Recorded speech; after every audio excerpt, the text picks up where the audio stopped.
Unit को मैं पहले आपको करा देता हूँ और उसके बाद जो हमारे इजी यूनिट्स हैं, जो आसान हैं, सरल है, सिंपल है, जैसे teaching, communication, reading comprehension and all, तो उसको भी हम लोग करेंगे, है ना।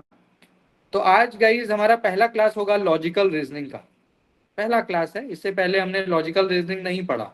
तो आज हमारा पहला क्लास होगा जिसमें मैं आपको लॉजिकल रीजनिंग के बेसिक्स, जो बुनियादी बातें हैं, जो फंडामेंटल्स हैं, जो डेफिनेशंस हैं, जो कंटेंट है, सिलेबस है, उसके बारे में बताऊंगा। उसको हम लोग डिस्कस करेंगे, लॉजिकल रीजनिंग में क्या बातें हैं और किस तरह के क्वेश्चंस आते हैं, उसको लेकर के हम चर्चा करेंगे। क्लास के स्टार्टिंग में कुछ प्रीवियस ईयर क्वेश्चंस हम लोग हर दिन बनाते हैं। कई लोग ऐसे हैं जो क्लास में नए हैं, पहला दिन या दूसरा दिन हो ऐसा हो, बट जो क्वेश्चंस हम लोग क्लास के स्टार्टिंग में डेली करते हैं, ये डेली रूटीन फॉलो हमारा होता है कि हर दिन हम लोग 10 क्वेश्चन करते हैं, जो 2021 यानी 2021 से लेकर के और टिल टुडे यानी 2024 दिसंबर तक आप कह सकते हो। तो उसके जो क्वेश्चंस हैं, यानी लास्ट 4 ईयर्स के जो क्वेश्चंस हैं, उसको हम लोग हर दिन डिस्कस करते हैं, कम से कम 10। तो क्वेश्चंस नए होते हैं। कई बार आपको ऐसा लगता होगा उस क्वेश्चन को देखे कि इसके बारे में पहले कभी नहीं सुना है, लेकिन उस पर जब हम लोग डिस्कशन करते हैं तो आपको उसके बारे में समुचित जानकारी मिल जाती है। पता लग जाता है कि भाई ये क्वेश्चन किस टॉपिक का है और इसका क्या मतलब है, और अगर ऐसा क्वेश्चन आएगा तो हमें कैसे डील करना है, ये बातें आपको पता लग जाती हैं। तो क्लास के स्टार्टिंग में हम लोग हर दिन प्रीवियस ईयर क्वेश्चंस करते हैं और उसके बाद हम लोग अपने टॉपिक की तरफ आ जाते हैं, ठीक है। तो जो लोग क्लास में नए आते हैं, वो लोग क्वेश्चन पेपर देख करके आपको ऐसा लग सकता है कि भाई ये समझ में नहीं आ रहा क्या क्वेश्चन है, बट आप क्वेश्चन को जब आप समझोगे, उसको मैं डिस्क्राइब भी करता हूँ। जो भी क्वेश्चंस में आप मतलब हम लोग अभी करेंगे अभी पीवाईक्यू, तो उसको मैं डिफाइन भी करता हूँ, उसको इलेबरेट भी करता हूँ, ताकि आपको वो समझ में आ जाए। कुछ महत्वपूर्ण लगे तो आप उसको नोट भी कर सको, ताकि एग्जाम से पहले रिवीजन हो जाए आपका। तो जब भी आप प्रीवियस ईयर गाइस डिस्कस करते हो तो पेन पेपर आपके पास जरूर होना चाहिए, और आपको लगे कि कुछ नया इंफॉर्मेशन आपको मिल रहा है, कुछ नया डेफिनेशन, कुछ नए टर्मिनोलॉजी आपको पता लग रहा है, तो आपको नोट कर लेना चाहिए, ताकि एग्जाम से के टाइम आप उसको रिवीजन कर पाए। अदरवाइज आज आप करोगे, 2 दिन बाद वैसे भी भूल जाओगे। जो भी आज आप करोगे उसको अगर आपने रिवीजन नहीं किया तो आप 2 दिन बाद वैसे भी भूल जाएंगे। तो इसलिए गाइज लिखना बहुत जरूरी है ना। Writing is very much important, writing is required सुनने के साथ साथ। तो गाइज अब हम लोग क्लास को स्टार्ट करते हैं ना। मैं आपके साथ स्क्रीन शेयर कर रहा हूँ। पहले हम लोग कुछ क्वेश्चंस बनाएंगे और उसके बाद हम लोग आज लॉजिकल रीजनिंग का भी शुभारंभ करेंगे, स्टार्ट करेंगे। आप देख सकते हो आपके स्क्रीन पे आपको क्वेश्चन दिख रहा होगा, आपके स्क्रीन पे आपको क्वेश्चन दिख रहा होगा। आप चाहें तो अपने स्क्रीन को बड़ा कर सकते हो, है ना, थोड़ा सा चाहें तो आप उसको बड़ा कर सकते हो ताकि आपको और क्लियर दिखे। तो गाइस पहला क्वेश्चन जो हमारा है, that is which of the following does not come under primary laws of learning. You all know guys, ये टीचिंग एप्टीट्यूड का क्वेश्चन है, जिसमें आपसे ये पूछा जा रहा है कि यहाँ पे कौन सा है, निम्नलिखित में से कौन सा नियम अधिगम के प्राथमिक नियमों के अंतर्गत नहीं आता है। ठीक है sir, option C. C C C sir. क्या होना चाहिए इसका answer? C, option C. Law of yes multiple responses. Yes sir. Yes option number जी sir, option C sir. Option C क्या होता है, कोई डिफाइन करिए। वैसे आंसर इसका जो करेक्ट है वो guys the law of multiple responses ही है, यानी बहु प्रत्युत्तर का नियम। ठीक है, बहु प्रत्युत्तर का नियम, ये जो है आपका, हम कह सकते हैं कि इसका आंसर यही है। बाकी इसके अलावा जो लॉ ऑफ इफेक्ट है यानी प्रभाव का नियम, लॉ ऑफ रेडिनेस है यानी तत्परता का नियम, और लॉ ऑफ एक्सरसाइज यानी अभ्यास का नियम, ये तीनों लर्निंग के प्राइमरी लॉज के नाते हम लोग जानते हैं। ठीक है, अगर हम लॉ ऑफ इफेक्ट की बात करें गाइस, जो पहला है, तो लॉ ऑफ इफेक्ट क्या है? लॉ ऑफ इफेक्ट का मतलब होता है guys, it's all about your behaviour. जैसे हम लोग जो बिहेव करते हैं ना, तो अगर आप किसी चीज को बार बार रिपीट करोगे ना, तो वो आपका बिहेवियर बन जाएगा। जैसे सपोज करो कि आप ऐसे सर्कल में रहते हो जहां पे लोग काफी एब्यूजिव वर्ड यूज करते हैं, तो एक बार, दो बार, तीन बार, चार बार रहते रहते देखोगे आपके भी मुंह में गाली आने लग जाएगी, आप भी बात बात पे एब्यूजिव वर्ड यूज करने लग जाएंगे। तो जब हम किसी चीज को रिपीट करते हैं, या मान लीजिए हमारे आसपास का जो वातावरण होता है या जो परिवेश होता है, जो इन्वायरमेंट होता है, वो धीरे धीरे क्या होता है हमारे बिहेवियर में, क्योंकि हम उसको रिपीट करने लग जाते हैं ना। जो आप सुनते हो उसको पहले तो इमिटेट करते हो, बाद में वही आपका बिहेवियर हो जाता है, वही आपका आचरण हो जाता है। That is law of effect. It is all about behaviour, आपका व्यवहार, जो हम आसपास को देखते देखते परसीव करते हैं और फिर वो हमारे व्यवहार में आ जाता है। दूसरा गाइस जो लॉ ऑफ रेडीनेस है, लॉ ऑफ रेडीनेस का मतलब क्या है कि एक तरह से तत्परता। जैसे मान लीजिए कि हम सभी लोग इस क्लास में क्या है, बड़े तत्पर हैं किसी भी चीज को सीखने के लिए। तो we all are very much we all are having alacrity to learn new things. तो रेडीनेस कि नए चीजों को सीखना, तो ये भी लर्निंग का तो प्राइमरी लॉ है। जब तक आपके अंदर तत्परता नहीं होगी कि मुझे सीखना है, मुझे करना है, ऐसा भाव नहीं आएगा, तो कोई नहीं सिखा सकता आपको। और लॉ ऑफ एक्सरसाइज का मतलब क्या होता है guys, more and more practice. ठीक है, मोर एंड मोर प्रैक्टिस, यानी गाइज किसी चीज को बार बार अभ्यास करना। और साथ के साथ guys stimulus and response. Stimulus का मतलब क्या है, स्टिमुलस एंड रिस्पॉन्स का क्या मतलब होता है। स्टिमुलस का मतलब गाइज जो आपको लगता है कि यार मुझे करना चाहिए, ऐसा कई बार कुछ नेचुरल एक नेचुरल क्रेव होता है ना हमें, कि कुछ चीज हमें चाहिए या कुछ हमें करना है ऐसा। तो स्टिमुलस जो आपके माइंड को मैसेज जाता है कि भाई ऐसी चीज, तो उसके अकॉर्डिंग हम क्या करते हैं, रिस्पॉन्स करते हैं। तो स्टिमुलस एंड रिस्पॉन्स ये आपका लॉ ऑफ एक्सरसाइज में आता है ना, कि आप किस चीज को कितनी बार प्रैक्टिस करते हो, तो that leads to perfection. Exercise मतलब अभ्यास, करत करत अभ्यास है ना, जन्मति होत सुजान। तो जितना प्रैक्टिस आप करते हो तो परफेक्शन की तरफ जाते हो। तो ये सारे प्राइमरी है, लर्निंग के लिए ये प्राइमरी है। बाकी एक जो आपका है law of multiple response guys, ये प्राइमरी नहीं है, ये सेकेंडरी लॉ ऑफ लर्निंग है। ये क्या है, लर्निंग के सेकेंड स्टेज में आता है, पहले में नहीं आता। ठीक है, जैसे मान लीजिएगा इसकी एक एग्जांपल मैं आपको देता हूं कि आप डॉग लवर हैं, तो डॉग देखते हो बहुत समय ट्रेनिंग देने के बाद गाइस कुछ कुछ कुत्ते, कुछ कुछ डॉग ऐसे होते हैं जिसको आप बैठने बोलोगे बैठ जाएगा, हाथ मिलाने बोलोगे हाथ मिला लेगा, है ना, या कुछ भी वो आपके रिस्पॉन्स को समझता है, वो आपके कमांड को समझने लग जाता है। तो ये क्या है गाइस, टाइम लगता है, इतना इतना परफेक्ट होने में या इतना किसी को ट्रेन करने में टाइम लगता है। तो that is law of multiple responses, कि जहाँ पे गाइज आपको कुछ चीजें ऐसी होती हैं जो कि थोड़ा डिफिकल्ट होता है, तो जो थोड़ा कॉम्प्लेक्स होता है उसको सीखने में टाइम लगता है, वो एक दिन में नहीं होगा। तो that is law of multiple response, कि आप अलग अलग तरह से रिस्पॉन्स कर पाते हो, मतलब उतनी क्रिएटिविटी उतना परफेक्शन आप में आ जाता है। तो दैट टेक्स टाइम। तो ये सेकेंडरी लॉ है लर्निंग का, ये प्राथमिक नहीं है। ये तो क्या है कि समय के साथ आप उतने मैच्योर होते हो कि आप किसी के भी कमांड को समझने लग जाते हो कि कोई आपसे क्या कहना चाह रहा है, सिंबॉलिकली भी। ठीक है, तो इसका करेक्ट आंसर होगा law of multiple response. Next question है guys, ADDIE model of instructional design framework, the letter I and E in the acronym stands to. ठीक है, इसका फुल फॉर्म से आपसे क्वेश्चन पूछ रहा है कि ADDIE, ये एक तरह से इंस्ट्रक्शनल, ये भी टीचिंग एप्टीट्यूड का ही क्वेश्चन है। तो आपसे ये पूछ रहा है गाइस कि जो एडी मॉडल है, इंस्ट्रक्शन जो हम बच्चों को इंस्ट्रक्शन देते हैं, जैसे मैं आपको क्लास में भी इंस्ट्रक्शन दे रहा हूँ कि आप ऐसा करो और ऐसा मत करो, डूज एंड डोंट्स बता, तो इंस्ट्रक्शनल डिजाइन है ये एडी मॉडल। तो इसमें से आई और ई से क्या समझते हो आप? सर ऑप्शन नंबर बी होगा sir, implementation and evolution. Guys ADDIE जो मॉडल है ना, ए फॉर होता है एनालिसिस, ए फॉर क्या होता है एनालिसिस, डी फॉर डिजाइन, फिर D for development, I for implementation and E for evaluation. इसका मतलब हो गया guys analysis, design, development, implementation and evaluation, ये एडी मॉडल है, यानी इंप्लीमेंटेशन एंड इवैल्यूएशन इसका करेक्ट आंसर होगा।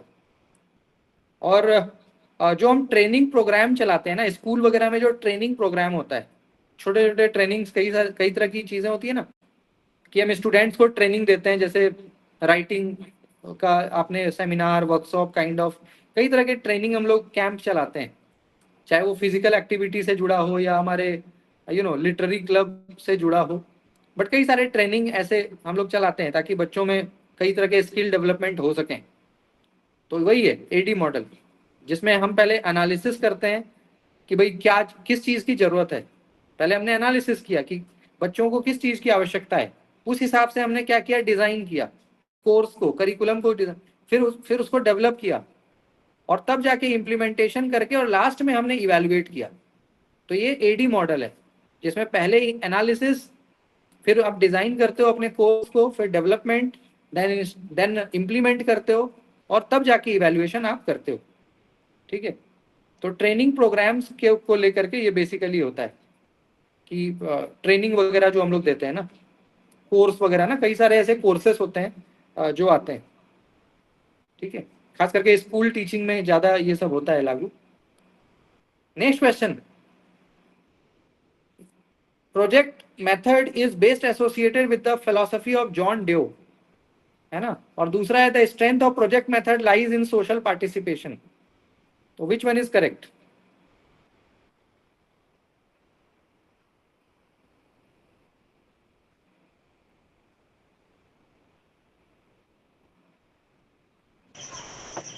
ए और बी दोनों सही सर।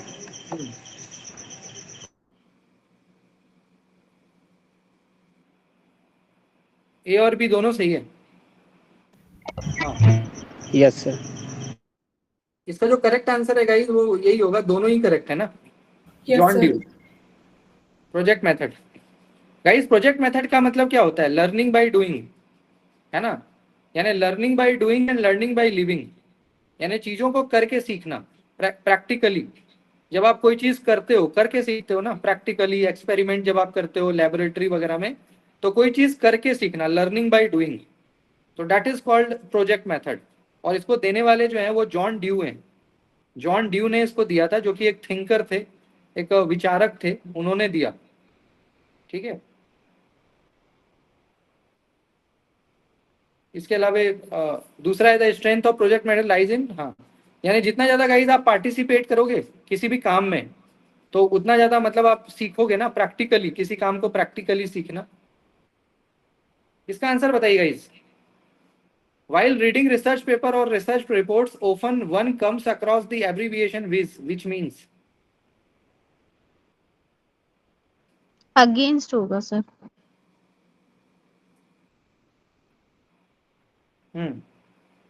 Against. Sir, namely. नेमली इसका आंसर होगा, अर्थात। विज, जैसे रिसर्च में कई सारे टर्म्स आते हैं ना, जैसे ET.AL का मतलब होता है एंड अदर्स। जैसे इस क्लास में मैं और मेरे अलावे आप सभी लोग हैं, तो मैं कह सकता हूँ राहुल इट, ET.AL, इसका मतलब राहुल एंड अदर्स। तो रिसर्च में जब आप साइटेशन करते हो ना, रेफरेंसिंग वगैरह करते हो, तो वहां पे ये सब काम आता है। रेफरेंसिंग में भी और भी कई जगहों पे काम आता है। तो यहाँ पे जो विज है, ये एक एब्रीविएशन है, शॉर्ट फॉर्म है, जिसका मतलब होता है नेमली। ओके, नेमली मतलब इन अदर वर्ड्स। जैसे हम लोग कहते हैं ना कि मैं ये कहना चाह रहा हूं, इसको किसी और शब्दों में आप ऐसे भी समझ सकते हो, यानी किसी एक बात को दो तरह से समझाना, तो दैट इज नेमली। ठीक है, इसका आंसर होगा नेमली। इसका आंसर बताइएगा is the part of research paper that gives an overview of the field to be investigated and the investigator's hypothesis about the research outcome is called, यानी शोध आलेख का वह भाग जिसमें शोध के विषय क्षेत्र का विहंगावलोकन और शोध के निष्कर्ष के बारे में अन्वेषक की परिकल्पनाओं का उल्लेख किया जाता है, उसे क्या कहते हैं? जो आपके रिसर्च का एक ओवरव्यू ए होगा एब्स्ट्रैक्ट। एब्स्ट्रैक्ट सर, सारांश। Yes sir, Option number B, sir, introduction. चाहिए बताइए। इंट्रोडक्शन होगा, बिल्कुल ठीक बात है, क्योंकि इंट्रोडक्शन क्या है गाइस कि हमें ओवरव्यू देता है ना, ओवरव्यू ऑफ द फील्ड देता है जो कि हम इन्वेस्टिगेट करते हैं। तो गाइस जब भी आप रिसर्च पेपर लिखे हो या पढ़े हो कभी, मास्टर्स वगैरह, आप सभी लोग मास्टर्स में हैं या कर लिया, तो कभी ना कभी रिसर्च पेपर तो खैर पढ़ा ही होगा। तो रिसर्च पेपर में ओवरव्यू हम लोग इंट्रोडक्शन में ही लिखते हैं। जब आप किसी रिसर्च पेपर को लिखते हो तो उसमें जो इंट्रोडक्शन होता है ना, उसमें हम लोग पूरे रिसर्च का एक ओवरव्यू, इन शॉर्ट हम समरी मतलब लिख देते हैं, तो इंट्रोडक्शन। जबकि एब्स्ट्रैक्ट क्या है? एब्स्ट्रैक्ट तो काफी शॉर्ट होता है ना। एब्स्ट्रैक्ट का मतलब कि एक छोटे से कम से कम वर्ड में आप अपने टॉपिक के बारे में डिफाइन कर रहे हो कि आपका टॉपिक क्या है। ऐसे ही रिजल्ट और मेथड तो अलग हो गया, परिणाम, मेथड मतलब इंट्रोडक्शन इसका आंसर होगा, जिसमें आप अपने पूरे रिसर्च का एक ओवरव्यू देते हो जो भी आपने इन्वेस्टिगेट किया है ना, या जो भी आपके हाइपोथेसिस हैं, सबके बारे में आप बातें करते हो, लिखते हो। ठीक है, एक और क्वेश्चन है गाइस, बताइए इसका answer. In case of qualitative phenomena we have data on the basis of presence और एब्सेंस ऑफ एन एट्रीब्यूट और मोर देन वन एट्रीब्यूट।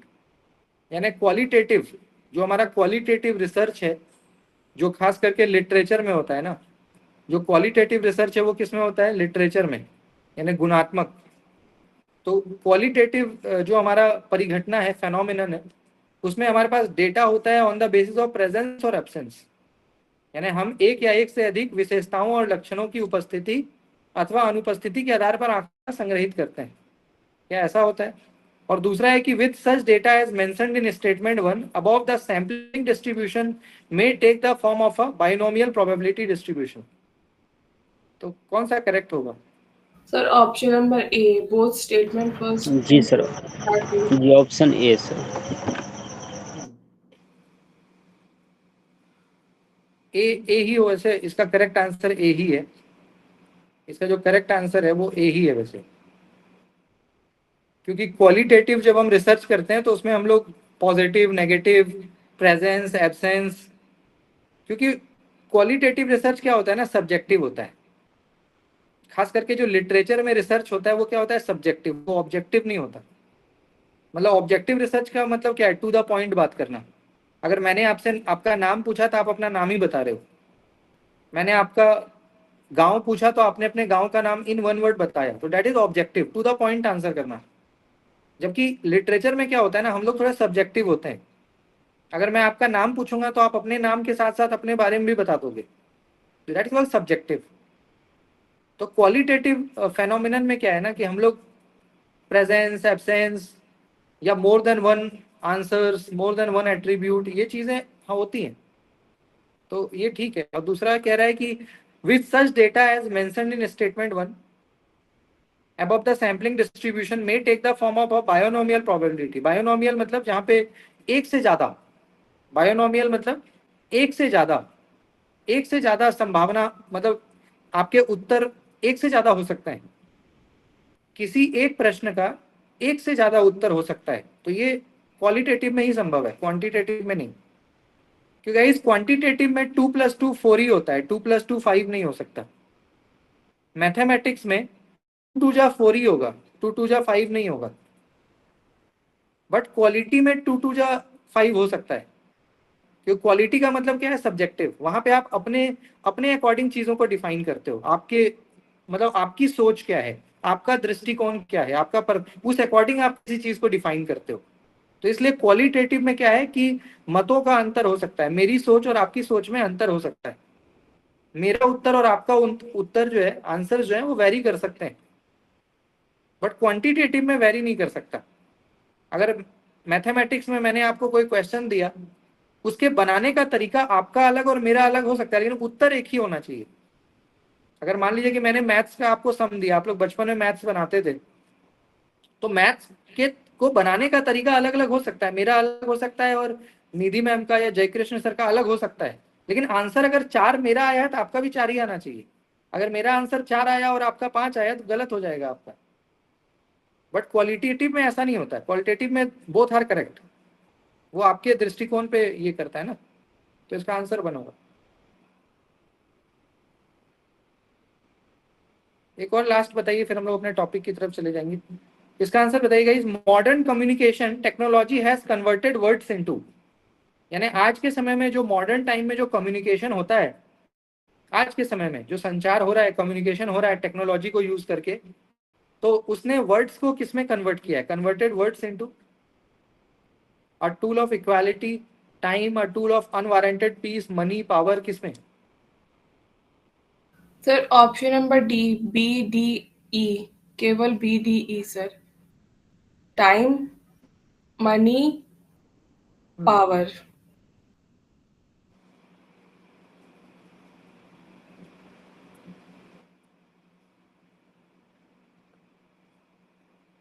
क्या होना चाहिए बताइए? Tool of time, money and power. Sir. Yes sir. Sir A B C भी हो सकती है। जी सर। इसका आंसर वही होगा, टाइम, मनी एंड पावर, यानी CDE। इसका मतलब ये है गाइस कि आज के समय में जो टेक्नोलॉजी है उसने वर्ड्स को काफ़ी एफिशिएंट बनाया है, यानी जो भी हमारे शब्द हैं वो अलग अलग तरीके से हम लोग उसको एक्सचेंज करते हैं। तो वर्ड्स को टाइम या मनी या पावर, ये तीन इसका आंसर होगा। ठीक है, क्योंकि आज के समय में जो कम्युनिकेशन है वो काफ़ी एडवांस हो चुका है, ग्लोबलाइज्ड हो चुका है ना। उसको इकोनॉमिक पर्सपेक्टिव से भी हम लोग यूज़ करते हैं, या डिजिटल कॉमर्स। तो हर जगह पे कम्युनिकेशन जो है काफ़ी मतलब आधुनिक हो चुका है, आधुनिक संचार का तकनीक ना। तो इसमें जो हमारे वर्ड्स हैं वो टाइम के फॉर्म में या मनी पावर के फॉर्म में कन्वर्ट होते हैं। ठीक है, तो इसका आंसर होगा आपका B, D और E, यानी डी फॉर दिल्ली इसका करेक्ट आंसर है। ठीक है, यानी वर्ड्स के थ्रू आप अपना समय भी तो बचाते हो ना। अगर आपके पास गाइस वर्ड्स हैं तो हो सकता है जो बात आप 10 मिनट में बोल रहे हो उसको एक मिनट में भी खत्म कर सकते हो। तो आपके जो वर्ड्स हैं, देखो आज के समय में क्या होता है ना, पहले टाइम में क्या था, टेक्नोलॉजी नहीं था, तो हमें जितनी बात बोलनी है वो बोलूंगा तभी आपको समझ में आएगा। बट आज के टाइम पे क्या है गाइस, टेक्नोलॉजी है।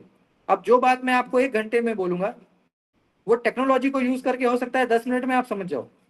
अगर मैं जो आपको बताना चाह रहा हूँ उसको एनिमेशन के फॉर्म में या कुछ ऐसा आपको टूल्स बना दिया, तो क्या है कि जो मैसेज मैं 1 घंटे में देता वो 10 मिनट में ही बता सकता हूँ आपको। तो टेक्नोलॉजी मेड इट पॉसिबल। तो टाइम, ऐसे ही मनी, मनी भी है ना, मनी और पावर, तो ये इसका आंसर होगा। ठीक है, इज इट क्लियर? जी यस सर। सर मनी के फॉर्म में कैसे कन्वर्ट किया? क्योंकि मैम आज के टाइम में जो कम्युनिकेशन के थ्रू हमारे कई तरह के कॉमर्स भी होते हैं ना, बिजनेस भी होते हैं। जो हमारा कम्युनिकेशन है और खास करके वर्ड्स है उसके थ्रू कई तरह के कॉमर्स इकोनॉमिक फॉर्म में भी हम लोग, मतलब बिजनेस के फॉर्म में भी वो चीज़ें यूज हो रही हैं। तो इसलिए वर्ड्स को खास करके टेक्नोलॉजी के फॉर्म में हम लोग कह सकते हैं, क्योंकि जो आपके वर्ड्स हैं, जो वर्ड्स हैं ना उसी के थ्रू आप बिजनेस भी तो कर रहे हो ना आज के टाइम पे। और उसमें आप मॉडर्न कम्युनिकेशन टेक्नोलॉजी का यूज़ कर रहे हो अपने बिजनेस को बढ़ाने के लिए या कॉमर्शलाइजेशन करने के लिए, इकोनॉमिक ग्रोथ के लिए। तो इसलिए वो मनी के फॉर्म में भी आपका मॉडर्न कम्युनिकेशन यूज हो रहा है।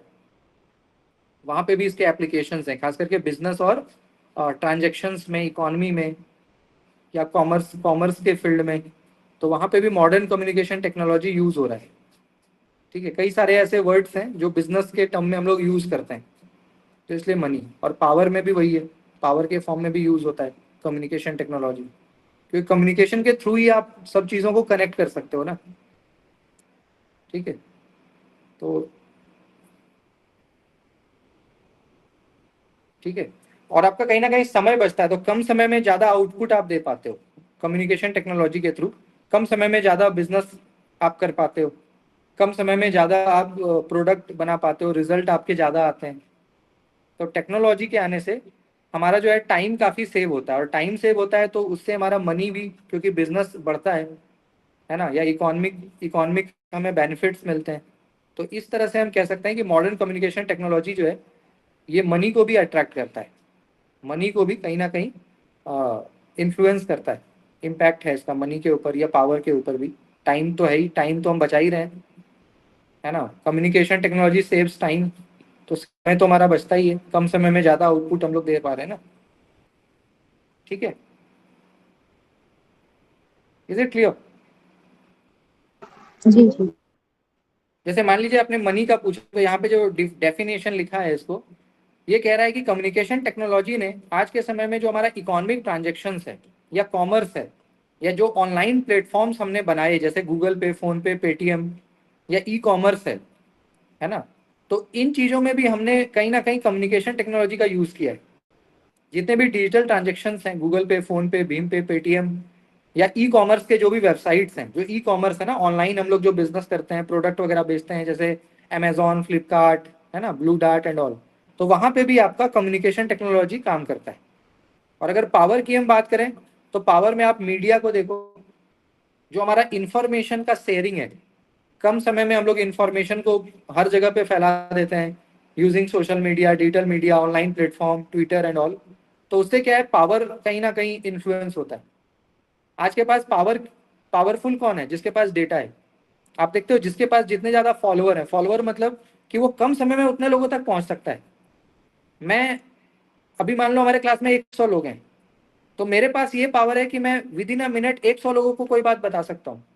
अगर आपको मुझे अलर्ट करना है तो एक बार में मैं 100 लोगों को कर सकता हूँ। ये मेरा पावर है। हो सकता है कि कोई ऐसा व्यक्ति है जो 1 मिनट में 10 करोड़ लोगों तक कोई इंफॉर्मेशन पहुंचा सकता है सोशल मीडिया के थ्रू। तो कहीं ना कहीं मॉडर्न कम्युनिकेशन टेक्नोलॉजी जो है ये पावर को भी इन्फ्लुएंस करता है, यानी प्रोपागेंडा बनाने में, या हेजीमनी बनाने में, या आइडियोलॉजी बनाने में, या पावर पावर को शेयर करने में एक जगह से, या पावर को मेंटेन करने में, स्टैब्लिश करने में कम्युनिकेशन टेक्नोलॉजी काम आता है। सोशल मीडिया वगैरह के थ्रू आप, है ना, इंफॉर्मेशन को, वर्ड्स को एक्सचेंज करते हो, तो वहां से फिर पावर आपका मतलब सर्कुलेट होता है। ठीक है, इज इट क्लियर? क्लियर है ना? यस भैया। Yes sir. अब हम लोग अपने टॉपिक पे आते हैं गाइस। आज का जो टॉपिक है वो बहुत बड़ा ही इंपॉर्टेंट है, लॉजिकल रीजनिंग। ठीक है, तो लॉजिकल रीजनिंग मैं आपको बता दूं कि आज ये हमारा पहला क्लास है। आज ये हमारा फर्स्ट क्लास है। आपको स्टार्टिंग से समझ में आएगा सारा विषय वस्तु, जो भी कंटेंट हमारा मटेरियल है वो बिल्कुल प्रारंभिक यानी स्टार्टिंग से आपको समझ में आएगा। तो लॉजिकल रीजनिंग का मतलब क्या होता है गाइस? तर्क शास्त्र, यानी तर्क करने का शास्त्र, लॉजिक करने का आपका एक तरह का साइंस, कि भाई लॉजिक कैसे किया जाए। तर्क करना और बहस करने में अंतर। कल किसी ने पूछा कि सर फैलेसी क्या होता है? अंकित जी ने पूछा था ना कि सर फैलेसी क्या होता है। तो फैलेसी यही है, जैसे मैं कहता हूं कि अगर आपको मैं ज्यादा तर्क करना सिखाऊंगा ना, यानी ज्यादा तर्क करना एक बहस है। जैसे मान लीजिए कि तर्क तर्क क्या है गाइस? जब आप अपने नॉलेज के बेस पे कोई चीज बताते हो। मान लो कि मैं आपसे तर्क कर रहा हूं, नो तर्क, तर्क माने लॉजिक। तो तर्क किस बेस पे होता है? आपके नॉलेज के बेस पे, साइंस के बेस पे, इंफॉर्मेशन के बेस पे। मान लीजिए कि कोई टॉपिक है, किसी विषय के बारे में मुझे पता है तो मैं उस पर तर्क कर सकता हूँ। बहस और तर्क दोनों मिलता जुलता शब्द है, बट बहस क्या होता है? बहस का मतलब जहां कोई लॉजिक है ही नहीं, आप किसी को उल्टा सीधा बोल रहे हो, किसी से लड़ाई झगड़ा कर रहे हो, कुछ भी सुना रहे हो, उसमें कोई लॉजिक नहीं, कोई साइंस नहीं, तो वो बहस है। पर अगर आप तर्क और बहस को एक साथ जोड़ दोगे, क्योंकि तर्क में भी हम लोग लाउड हो जाते हैं ना, कई बार अपनी बातों को हैं, तर्क में भी आप अपनी बातों को क्या करते हो? प्रूव करने लग जाते हो, भाई नहीं यही सत्य है, यही सच है। बस अंतर इतना होता है कि तर्क के पास साइंस है, तर्क के पास क्या है? रीजंस हैं। बहस में कोई रीजन नहीं होता, बहस तो कुछ भी हो सकता है। यही अंतर है। तो यही एक तरह से फैलेसी है। फैलेसी मतलब कि जब आप शब्द के थ्रू किसी को गुमराह कर रहे हो, है ना, शब्दों के थ्रू। कि बहस को कोई अगर तर्क कर रहा है तो उसको आपने बहस का नाम दे दिया कि ये बहस है। तो वो पढ़ेंगे हम लोग, फैलेसी बड़ा इंटरेस्टिंग है। आज गाइस मैं आपको कई सारे ऐसे टर्म्स हैं, जब हम लोग लॉजिकल रीजनिंग की बात करते हैं तो ऐसे कई सारे टर्म्स हैं जो हमें देखना होता है। करीब करीब 10 ऐसे टर्म्स हैं जो लॉजिकल रीजनिंग में आपको समझना है कि इन टर्म्स का क्या मतलब है। जैसे पहला हमारा टर्म है गाइस लेक्सिकल डेफिनेशन। ये सारे लॉजिकल टर्म्स हैं, तार्किक टर्म्स हैं, शब्दावली है। तो लेक्सिकल का मतलब क्या होता है पता है? लेक्स, LEX, लेक्स से का मतलब होता है वर्ड। जैसे हम लोग जो भी वर्ड यूज कर रहे हैं, river, pond, water, bottle, school, college, hospital, है ना, होटल, जो भी वॉट जितने भी वर्ड्स हम लोग यूज करते हैं, जो भी डिक्शनरी में है, जो भी डिक्शनरी में हमारा वर्ड दिया हुआ है ना, तो that is called lexical words, that is called definition, lexical definition. क्योंकि गाइस जो भी वर्ड्स हमारे डिक्शनरी में हैं, जो भी डिक्शनरी में है, उसका क्या है? एक एक्सेप्टेंस है, ग्लोबल, नेशनल, रीजनल एक्सेप्टेंस है। हर स्तर पे लोगों ने उसको स्वीकार किया है कि हाँ भैया स्कूल का मतलब विद्यालय ही होता है, कॉलेज का मतलब महाविद्यालय ही होता है, यूनिवर्सिटी का मतलब विश्वविद्यालय होता है। ये स्वीकार्यता अगर भारत में है तो अमेरिका में भी है, अगर टर्की में है तो पाकिस्तान में भी है। मैं कहने का मतलब कि ग्लोबली उसका एक एक्सेप्टेंस है। स्कूल, हम लोग स्कूल बोलते हैं तो लंदन में भी स्कूल ही बोला जाता है विद्यालय को। हम लोग अगर कॉलेज तो वो भी।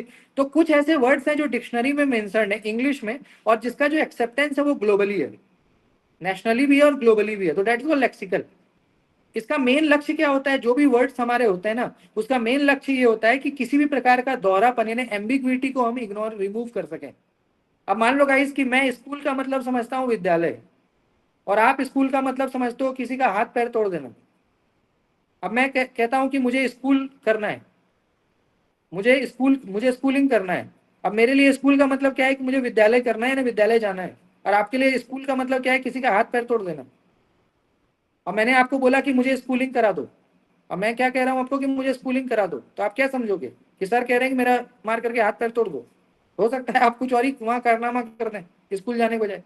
अगर मान लीजिए गाइस कि ऐसा होता कि किसी एक लैंग्वेज में एक वर्ड के अलग अलग मीनिंग्स होते, यानी इंडिया में किसी शब्द का अर्थ अलग है और उसका अर्थ अमेरिका में बदल जाता, या लंदन में बदल जाता, या मैक्सिको में बदल जाता, तो कितना कंफ्यूजन होता है, कितना कंफ्यूजन होता है। हम आपस में कम्युनिकेट कर पाते क्या, हम आपस में कम्युनिकेट कर पाते क्या, नहीं कर पाते। तो इसलिए गाइस लेक्सिकल, लेक्सिकल का मतलब है गाइस कि किसी भी प्रकार के एम्बिग्विटी को एलिमिनेट करना, कि किसी प्रकार का दोहरापन ना हो। माने ग्लोबली इंडिया से अरब और अरब से लेकर यूरोप से लेकर अफ्रीका और ऑस्ट्रेलिया न्यूजीलैंड तक हम लोग एक यूनिफॉर्म वे में बात कर सकें, अपने कम्युनिकेशन को या वर्ड्स को ट्रांसफर कर सकें, ताकि उसका मीनिंग सब लोग अच्छे से समझ सके।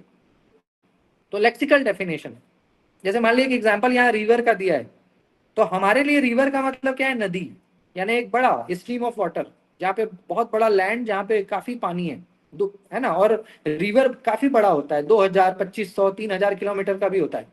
उससे छोटा क्या हो सकता है, उससे छोटा आपका कैनाल हो सकता है, उससे छोटा लेक यानी झील हो सकता है, उससे छोटा कुआं हो सकता है।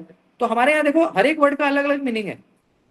आप गाइस किसी समंदर को रिवर नहीं कह सकते, समंदर समंदर ही, और महासागर अलग है फिर, यानी ओशन अलग है, सी अलग है, रिवर अलग है, पॉन्ड अलग है, वेल अलग है, कैनाल अलग है।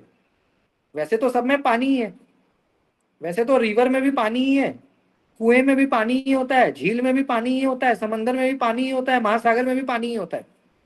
पर क्या सभी को आप रिवर कह सकते हो, क्या कुएं को रिवर बोल सकते हो, क्या महासागर को रिवर नहीं बोल सकते ना। हमारे यहाँ हर चीज के लिए, यानी किसी भी भाषा में हर एक चीज के लिए अलग अलग वर्ड डिफाइंड है, और उसका एक्सेप्टेंस ग्लोबली है। माने भारत से लेकर पूरे अफ्रीका, अरब इमिरेट्स और यूरोप, न्यूजीलैंड, ऑस्ट्रेलिया तक सब लोग एक जैसा चीजों को समझते हैं, ताकि कम्युनिकेशन ईजी हो सके।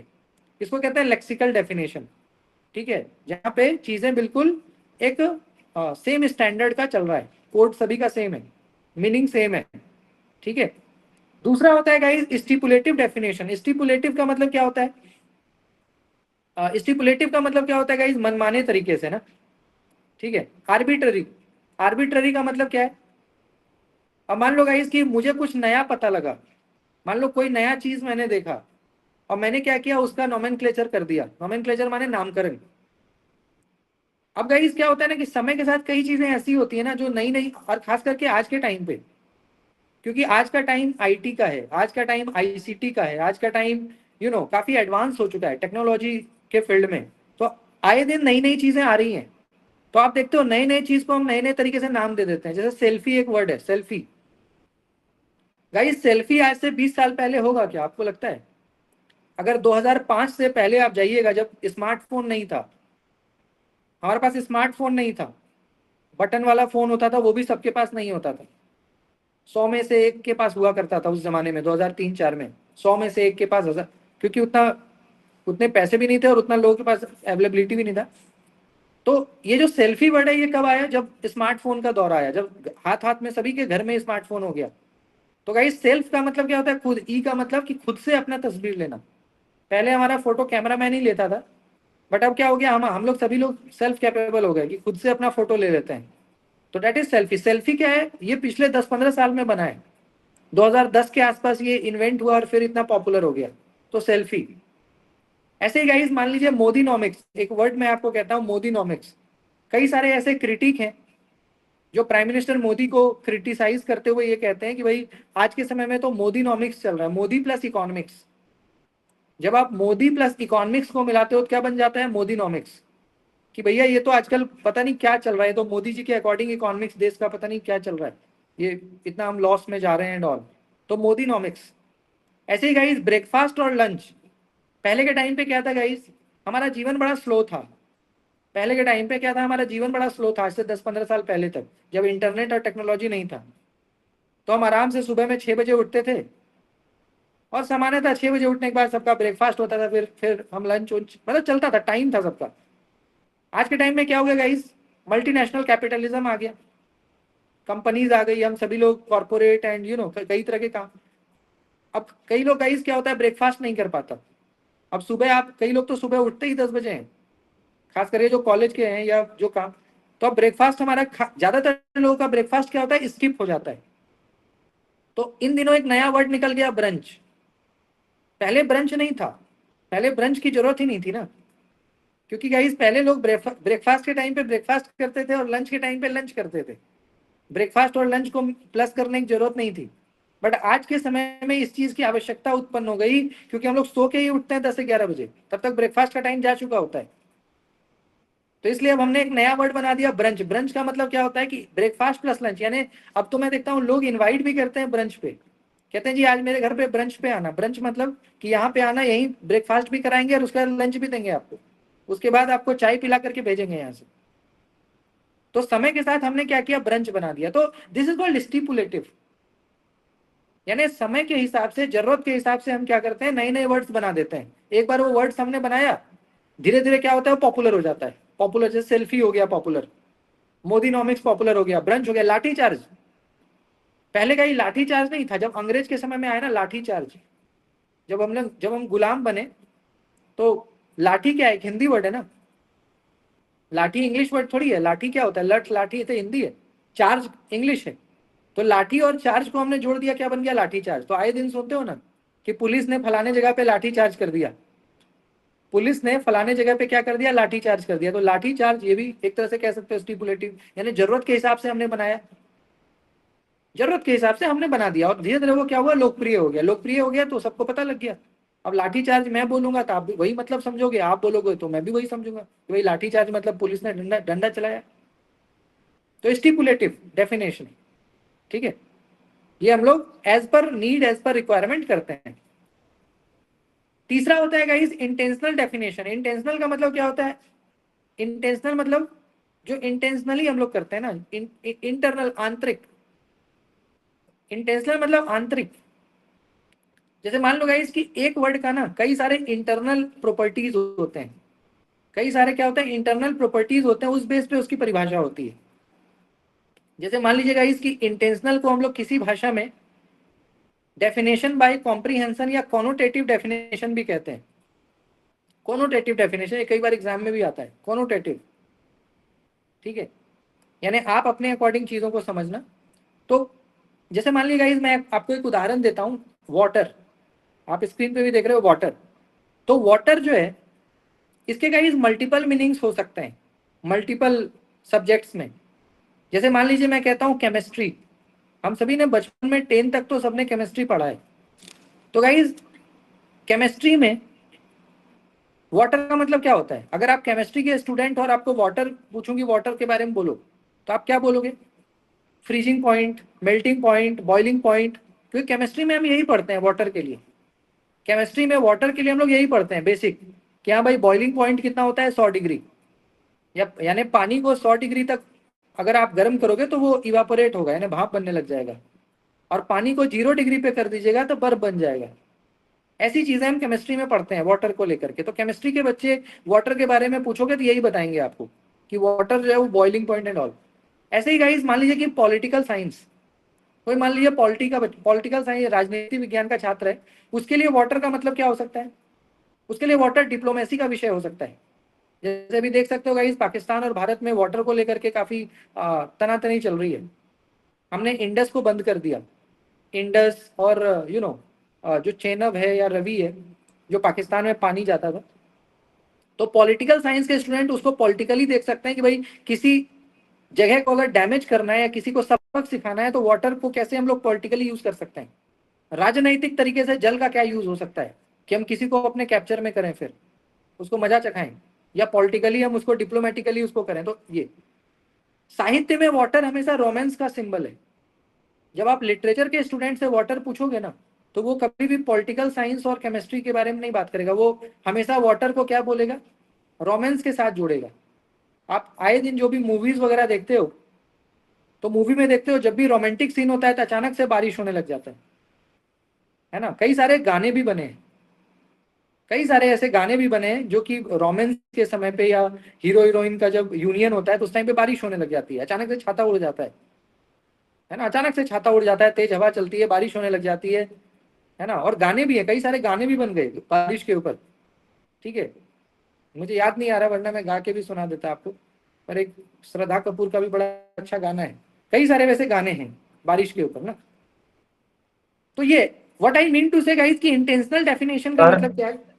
सर जैसे एक गाना वो है टिप टिप बरसा पानी वाला, और भी हाँ बहुत सारा, रिम झिम बरसो रे मेघा मेघा। हाँ, वही मैं कहना चाह रहा हूँ गाइस कि this is called intentional definition.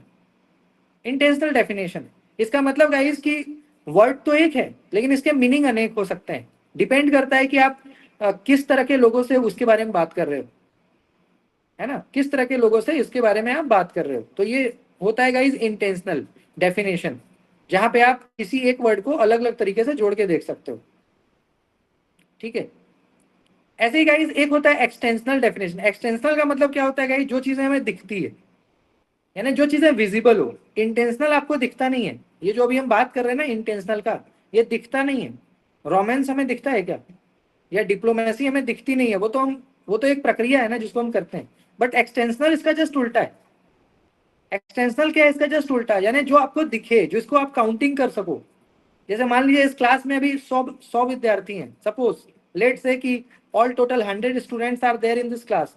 तो ये जो 100 बच्चे हैं ये हमें दिख रहे हैं, स्क्रीन पे दिख रहे हैं, तो ये एक्सटेंशनल हो जाएगा, क्योंकि ये काउंटेबल है, हम इसको गिनती भी कर सकते हैं भाई 1 2 3 4, ये काउंटेबल है और दूसरा दिख भी रहे हैं सब लोग, तो एक्सटेंशनल।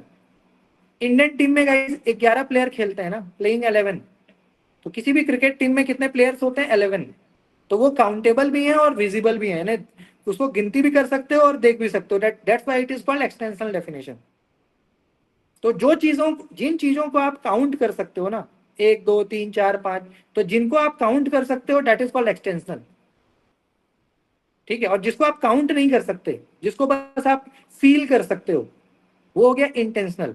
इंटेंशनल को कभी गिनती नहीं किया जा सकता, एक्सटेंशनल को गिनती कर सकते हैं। प्लैनेट्स ऑफ सोलर सिस्टम, हम कहते हैं ना कि भैया इस पूरे सोलर सिस्टम में 8 प्लैनेट्स हैं, 8 ग्रह हैं, सैटर्न, यूरेनस, नेपच्यून, जुपिटर, है ना। तो इस तरह से हम टोटल 8, पहले प्लूटो था, प्लूटो नहीं है, वीनस एंड ऑल। तो प्लैनेट्स ये काउंटिंग के हैं 8, तो एक्सटेंशनल। अगर इसके बीच का एक डिफरेंस हम पता करेंगे भाई इंटेंशनल और एक्सटेंशनल में क्या डिफरेंस है, तो गाइस जैसे हम कहते हैं ना, एक मान लो वर्ड है बैचलर, मान लो गाइस मैं कहता हूं बैचलर, तो बैचलर के गाइस कई तरह के मीनिंग हो सकते हैं। बैचलर का मतलब होता है कि हम सभी लोग इस क्लास में बैचलर हैं, चाहे मैं हूं चाहे आप हो, हम सभी लोग बैचलर हैं। क्यों? क्योंकि हमने ग्रेजुएशन पास कर लिया। आपको पता है ना कि जो ग्रेजुएट हो जाता है उसको क्या कहते हैं, भैया ये बैचलर हो गया। बीए मतलब क्या होता है, बैचलर ऑफ आर्ट्स, तो बैचलर हो गए एक। दूसरा, बैचलर कई सारे ब्रांड भी हैं, जैसे शराब का भी एक ब्रांड है बैचलर, और कई तरह के परफ्यूम वगैरह के भी होंगे ब्रांड, तो बैचलर कई तरह का ब्रांड भी है, तो वो भी आप समझ सकते हो, बैचलर का मतलब कोई ब्रांड, कोई प्रोडक्ट। अच्छा, बैचलर अनमैरिड मैन को भी कहते हैं, जो जो अनमैरिड है वो बैचलर है। तो ऐसे में गाइस मैं कहूँ कि इस क्लास में सभी लोग बैचलर हैं, तो इसके अलग अलग मीनिंग हो सकते हैं अलग अलग लोगों के लिए। अब मान लीजिए कि इस क्लास में जो लोग ऑलरेडी मैरिड हैं, तो वो ये सोचेंगे कि सर जो है बैचलर मतलब कह रहे हैं कि मैं ग्रेजुएट हूँ, है ना। कुछ लोग ये सोच सकते हैं बैचलर मतलब अनमैरिड, कुछ लोग बैचलर का मतलब जो कोई प्रोडक्ट है, मान लो कोई परफ्यूम है, कोई वाइन का प्रोडक्ट है, तो उसको सोच सकते हैं। इसको कहते हैं इंटेंशनल, कि शब्द तो एक है लेकिन अर्थ अनेक हो सकता है depending upon your view point. इसी को अगर हम एक्सटेंशनल में देखें सर तो जैसे हम ये, वो पी के फिल्म में कहते हैं वो अच्छा के 4 शब्द होते हैं जैसे मीनिंग, वैसे। हाँ जी, इसी को अगर हम एक्सटेंशनल में समझें तो एक्सटेंशनल में क्या कह सकते हैं कि मान लो इस क्लास में 50 पुरुष हैं, 50 मेल्स हैं, मैं कहता हूं कि आउट ऑफ 50 30 जो मेल है वो क्या है, बैचलर है, काउंटेबल। मैंने काउंटिंग करके बोला कि ये जो 50 पुरुष हैं इन 50 में से 30 क्या है, बैचलर, तो वो काउंटेबल है, तो दैट इज कॉल्ड एक्सटेंशनल। तो ये अंतर है, इंटेंशनल में आप काउंटिंग नहीं कर सकते, बस उसके प्रॉपर्टी के बारे में बता सकते हो कि उसका गुण क्या है, उसका गुण क्या है, उसका कैरेक्टरिस्टिक्स क्या है, उसके बारे में बता सकते हो। जबकि एक्सटेंशनल में आप काउंटिंग कर सकते हो कि हाँ भाई इस क्लास में टोटल नंबर ऑफ बैचलर कितने हैं, टोटल नंबर ऑफ ग्रेजुएट्स कितने हैं। तो ये अंतर है, एक काउंटेबल है और एक नॉन काउंटेबल है। एक गिनती कर किया जा सकता है और एक क्या है, उसके गुणों की बखान करता है कि उसका गुण, उसके आधार पे हम उसका मतलब निकालते हैं। तो ये मेन डिफरेंस है इंटेंशनल और एक्सटेंशनल में। ठीक है। हाँ। हेमा मैम और कोई डाउट है तो बताइए, समझ में आ रहा है नहीं बात? सर। हाँ जी। और एक होता है गाइस प्रिसाइजिंग डेफिनेशन। प्रिसाइजिंग का मतलब क्या होता है? प्रिसाइजिंग का मतलब क्या होता है? अगर मैं आप ही से पूछूं कि प्रिसाइज का मतलब क्या समझते हो, तो प्रिसाइज मतलब क्या होता है बताइए। प्रिसाइज का मतलब क्या समझते हो? सर संक्षिप्त में बोलना। प्रिसाइज का मतलब होता है गाइस एक्यूरेट। Accurate, yes. हम कहते हैं ना कि मुझे इसका एकदम प्रिसाइज डेफिनेशन बताओ। प्रिसाइज मतलब सर एक्यूरेट, सर एकदम एकदम ठीक. एक्यूरेट मतलब करेक्ट बताओ, इन वन वर्ड बताओ, एकदम एक्यूरेट। तो गाइस प्रिसाइज डेफिनेशन का मतलब वो होता है कि ऐसे कई सारे वर्ड्स हैं डिक्शनरी में या लॉ में, कॉन्स्टिट्यूशन में, रूल्स वगैरह में, ऐसे कई सारे वर्ड्स हैं ना जिसके डिफाइंड डेफिनेशन बिल्कुल डिफाइंड है। जैसे मान लो गाइस मैं कहता हूं मर्डर, हम लोग क्या करते हैं बोलचाल की भाषा में भी कह देते हैं यार पता है आज मैंने मर्डर किया। मान लो आपने 4 मच्छर मारे, आपके हाथ से गलती से मान लो 4 मच्छर मर गया, तो आप कहिएगा कि मैंने मर्डर, तो वो मर्डर नहीं। आपने अपने घर के फ्रीज से डेयरी मिल्क चुरा के खा लिया किसी को बिना बताए, देखा कि फ्रीज में डेयरी मिल्क पड़ा हुआ है, आप गए चुपके से खा लिए किसी को बिना बताए, तो वो नॉर्मल, ठीक है आपने बिना बताए खा लिया। लेकिन गाइस ये जो वर्ड है ना, थेफ्ट माने चोरी, मर्डर मतलब हत्या, private property, right, sovereignty, democracy, ये ऐसे वर्ड्स हैं जो गाइस कॉन्स्टिट्यूशन में डिफाइंड है और वही इसका मतलब मान्य मीनिंग है। आप ऐसे घर से डेयरी मिल्क चुरा करके ये नहीं कह सकते जी मैंने आज चोरी की, वो एक अलग है, आपने बिना बताए किसी को खाया या किसी मच्छर को। ये जितने वर्ड्स आपको स्क्रीन पे दिख रहे हैं ना, ये कॉन्स्टिट्यूशनल वर्ड्स हैं और इसका मीनिंग वही मान्य होगा जो संविधान में लिखित है। मर्डर का मतलब क्या है कि जब आप किसी इंसान की हत्या करते हो जिसपे आपको सजा हो सकता है, या किसी ऐसे जानवर की हत्या जिसपे आपको, जैसे सलमान खान को हुआ ब्लैक डियर को मारने पे, तो वैसे लोग हत्या किसको बोलते हैं, जिसपे आपको सजा हो सके, है ना। ऐसे ही चोरी मतलब जिसपे आपको सजा हो सके, जो सजा के ये है ना। प्राइवेट प्रॉपर्टी, राइट्स, अब आप किसी को मान लो गाइस कुछ भी बोल दोगे और कहोगे जी मेरा राइट है, राइट टू फ्रीडम है, राइट टू एक्सप्रेशन है, ये नहीं ना होगा। राइट का अपना एक इंटरेस्ट भी तो होता है ना। तो राइट, ये सारे क्या है गाइस कॉन्स्टिट्यूशनली डिफाइंड है और वही मान्य होगा जो संविधान में लिखा हुआ है। उसके अलावा इसका मीनिंग कुछ आप खुद से बनाओगे तो वो नहीं माना जाएगा। तो इसलिए इसको क्या कहते हैं, प्रिसाइजिंग डेफिनेशन, माने एक्यूरेट, टू द पॉइंट। ये ऐसे वर्ड्स हैं गाइस जिसको आप मैनिपुलेट नहीं कर सकते। ये कुछ ऐसे वर्ड्स हैं जिसको आप मैनिपुलेट नहीं कर सकते, अपने मन के अकॉर्डिंग नहीं बना सकते इसकी परिभाषा, वो नहीं चलेगा। इसका डेफिनेशन वही माना जाएगा जो संविधान में लिखा हुआ है। उसके अलावा आप कुछ बोलोगे तो मान्य नहीं होगा, बेकार की बातें हो जाएंगी। तो precising definition, accurate, to the point, textual, bookish, ठीक है। और एक होता है गाइस परसुएसिव, जस्ट इसका उल्टा, परसुएसिव। परसुएसिव का मतलब क्या होता है, कोई बता सकते हैं? परसुएसिव मतलब क्या होता है? कॉन्विंसिंग, किसी को कॉन्विंस करना है। मान लो गाइस कि मुझे आपको कॉन्विंस करना है, मुझे आपको मनाना है, तो मैं वही बोलूंगा ना जो आप सुनना चाहते हो। अगर मान लो गाइस कि मुझे शहनाज मैम को कॉन्विंस करना है, तो मैं शहनाज मैम को वही बात बोलूंगा ना जो शहनाज मैम को पसंद है, वरना वो मेरे से थोड़ी ना कन्विंस होंगी। तो परसुएसिव का मतलब क्या होता है कि कॉन्विंसिंग अदर्स, किसी को कॉन्विंस करना, किसी को मनाना। तो ऐसी स्थिति में गाइस आप वो बोलोगे जो किसी को पसंद है। जैसे उदाहरण, फॉर एग्जाम्पल, जैसे मैं कहता हूँ डेमोक्रेसी, हम लोग गाइस बचपन से बुक में यही पढ़ते हैं कि democracy is the best form of government. हमने यही पढ़ा बचपन में कि डेमोक्रेसी जो है वो सबसे बेस्ट फॉर्म है गवर्नमेंट का। जैसे इंडिया में डेमोक्रेसी है, प्रजातंत्र है, तो कहते हैं जी सरकार का सबसे बेहतरीन तरीका देश चलाने का ही है डेमोक्रेसी। बट कुछ लोगों के लिए democracy government of the fools भी तो हो सकता है ना, गवर्नमेंट बाय द फूल्स। क्योंकि डेमोक्रेसी में गाइस देखते हो कोई भी मंत्री बन जाता है, कोई भी सीएम भी बन सकता है। मान लो आप कितने पढ़े लिखे हो, कितने इंटेलिजेंट हो, डेमोक्रेसी में मायने नहीं रखता। भारत के ऐसे कई सारे चीफ मिनिस्टर हैं जो 10th पास भी नहीं है, जो 12th पास भी नहीं है, जो ग्रेजुएट भी नहीं है, जिसके पास कोई ऐसी खासी डिग्री भी नहीं है, बहुत ऐसे मैच्योर भी नहीं है, फिर भी वो चीफ मिनिस्टर हैं। क्यों? उसके कई सारे कारण हो सकते हैं, कास्ट, रिलीजन, कई सारे कारण हो सकते हैं। बट तो डेमोक्रेसी में ये भी तो चलता है ना, आपके यहाँ के शिक्षा मंत्री ऐसे होते हैं जो खुद 8th क्लास पास हैं, जो खुद 10 क्लास में 2 बार फेल है, उनको शिक्षा मंत्री बना देता है। स्वास्थ्य मंत्री ऐसे को बना देता है जिसका आज तक मेडिकल से कोई लेना देना ही नहीं है, वो मेडिकल का स्पेलिंग भी शायद ना बता पाए आपको। भारत में कितने सरकारी अस्पताल हैं उसकी संख्या उनको ना पता हो। डॉक्टर बनने के लिए क्या पढ़ना पड़ता है, कितने साल की पढ़ाई होती है, वो भी नहीं बता पाएंगे। ऐसे कई सारे राज्य के, आपके भारत के 28 राज्य है ना, आप देखिएगा रिसर्च करके, तो 28 में मुझे लगता है ऐसे 10-12 राज्य होंगे जहां के स्वास्थ्य मंत्री, शिक्षा मंत्री को अगर आप पूछ दीजिएगा कि पीएचडी को हिंदी में क्या कहते हैं, नहीं बता पाएंगे, यानी डॉक्टर ऑफ फिलॉसफी। तो ऐसे में हम कह सकते हैं गाइस कि democracy is a government by the fools, कि डेमोक्रेसी में कुछ भी संभव है, कोई भी बन सकता है पावरफुल, कोई ऐसा यहाँ पे। तो इसको कहते हैं गाइस परसुएसिव डेफिनेशन, यानी आपने अपने अकॉर्डिंग किसी वर्ड का फेवर अनफेवर प्रस्तुत किया। तो ऐसे कई बार होता है कि हम अपने वर्ड्स को अपने अकॉर्डिंग डिफाइन करते हैं, तो इसको कहते हैं परसुएसिव डेफिनेशन ना। ऐसे ही लव, लव क्या है, किसी के लिए पॉजिटिव हो सकता है, किसी के लिए नेगेटिव हो सकता है। किसी के लिए लव क्या है, love is everything, love is life. किसी के लिए लव इल्यूजन भी हो सकता है कि लव क्या है, बेकार की बातें हैं, इल्यूजन है, कुछ नहीं होता, ये बस टाइम खराब होता है। किसी के लिए लव इज लाइफ होता है, किसी के लिए लव इज वॉर हो सकता है। तो डिपेंड करता है कि आप किसी शब्द को कैसे डिफाइन कर रहे हो, कन्विंसिंग वे में।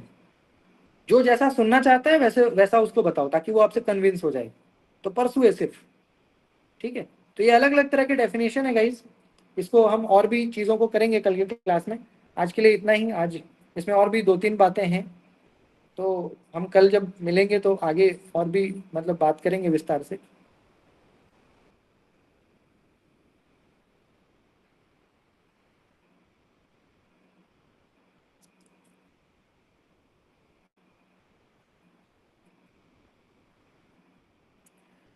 तो आज के लिए इतना ही गाइस, किसी को कोई डाउट है तो बताइए। आज हमने क्वेश्चंस भी किया, उसके बाद कुछ टॉपिक्स भी पढ़े। आप में से किसी को कोई डाउट है तो प्लीज आप बताएं। सर पेपर 2 सर इंग्लिश का क्या लॉजिकल सीन रहेगा सर? तो पॉइंट मेरे छूट गए हैं जी, इंटरनेट के इशू के कारण। क्या इंटरनेट के कारण क्या छूट गया, मैं समझ नहीं पा रहा हूँ। सर लेक्सिकल जो आपने फर्स्ट टर्म बोला था इस टॉपिक में। लेक्सिकल का मतलब होता है जैसे कोई भी वर्ड है तो वर्ड का एक सोशल एक्सेप्टेंस, ग्लोबल एक्सेप्टेंस। जैसे मान लीजिए कि रिवर है, रिवर का मतलब अगर इंडिया में नदी होता है तो अमेरिका में भी रिवर का मतलब नदी ही होगा, यूरोप में भी रिवर का मतलब नदी ही होगा। हमारे लिए अगर ओशन का मतलब समंदर है तो यूरोप में भी ओशन का मतलब समंदर ही समझा जाता है। तो that is called lexical. Lexical मतलब ऐसे वर्ड जो डिक्शनरी में डिफाइंड है और उसका डेफिनेशन पूरे विश्व में, पूरे ग्लोबली लोग उसको एक्सेप्ट करते हैं कि हाँ भाई इसका मतलब ये है ट्री। हमारे लिए ट्री का मतलब पेड़ है, तो अमेरिका में भी तो ट्री का मतलब पेड़ ही होता है, अफ्रीका में भी तो ट्री का मतलब पेड़ ही जी होता है, सर। तब ना हम लोग एक साथ संवाद स्थापित कर पाते हैं विदेशों में भी। तो that is called lexical word, lexical definition. ऐसे वर्ड जिसका मीनिंग क्या है, बिल्कुल यूनिफॉर्म सेम है थ्रू आउट द ग्लोब, तो दैट इज कॉल्ड लेक्सिकल। ठीक है जी सर। सर लेक्सिकल और इंटरनल करके आपने बताया था, उनके बीच में 1-2 पॉइंट छूट गए मेरे सर। Intentional? वो इंटेंशनल था कौन ना सा? लेक्सिकल। हाँ, इंटेंशनल के पहले और लेक्सिकल के बीच में ऐसे 1-2 वर्ड्स आए थे। पहले और बीच में करने से नहीं होगा ना, पहले और बीच to the G point sir. बताइएगा तभी तो बता पाऊंगा। सर सेकंड जो था लेक्सिकल के सर बाद। सबसे अच्छा ना सर आप पीडीएफ सेंड कर दीजिएगा ग्रुप में। नहीं वो तो जी मैं सर। करता ही हूँ, तो करूंगा ही, अभी thank you sir. PDF share कर दूंगा। स्टिपुलेटिव का मतलब क्या है, मनमाना, आर्बिट्ररी। जैसे किसी चीज को हाँ, हम लोग अपने अकॉर्डिंग वर्ड को डिफाइन कर देते हैं। सेल्फी मैंने बोला था, ये सेल्फी है। सेल्फी क्या है कि समय के साथ हमने इस वर्ड को कॉइन किया, पहले ऐसा नहीं था कि इसका कोई रेफरेंस हमें आज से 500 साल पहले मिलता है सेल्फी का। सेल्फी हमने समय के साथ जरूरत के हिसाब से बनाया, खास करके स्मार्टफोन आने के बाद। जब से स्मार्टफोन आया हमारे पास, तो स्मार्टफोन आया तो सेल्फी भी आया। कहते हैं ना सेल्फी वाला फोन, तो पहले खूब सेल्फी आप ले सकते हो, मतलब फ्रंट कैमरा स्मार्टफोन में ही होता है ना, पहले कहाँ होता था। तो फ्रंट कैमरा आया, सेल्फी नया वर्ड आ गया। ऐसे ही लाठी चार्ज मैंने बताया कि लाठी और चार्ज को जोड़ करके लाठी चार्ज। तो कुछ ऐसे वर्ड्स हैं जो हालात के हिसाब से, समय के हिसाब से हमारे आते रहते हैं, उसका डिक्शनरी में कोई रेफरेंस पुराना नहीं मिलता, लेकिन समय के हिसाब से हम लोग क्या करते हैं, as per need, as per requirement, as per time हम लोग नए नए वर्ड्स को बनाते हैं और वो धीरे धीरे क्या होता है, पॉपुलराइज यानी लोकप्रिय हो जाता है। एक बार लोकप्रिय हो जाता है तो फिर सब लोग उसको फिर बात करने लगते हैं, मानने लगते हैं, हाँ भाई सेल्फी कुछ है, लाठी चार्ज या मोदीनॉमिक्स। तो ये है स्टिपुलेटिव डेफिनेशन। रेस्टिपुलेटेड सर। हाँ, एक एक करके जो पूरा क्लास में 1 घंटा पढ़ाया ना, वो एक एक करके मैं फिर से बता दूं। नहीं, अब मैं PDF भेजूंगा, उसको देखिएगा आप, है ना। जी सर। जो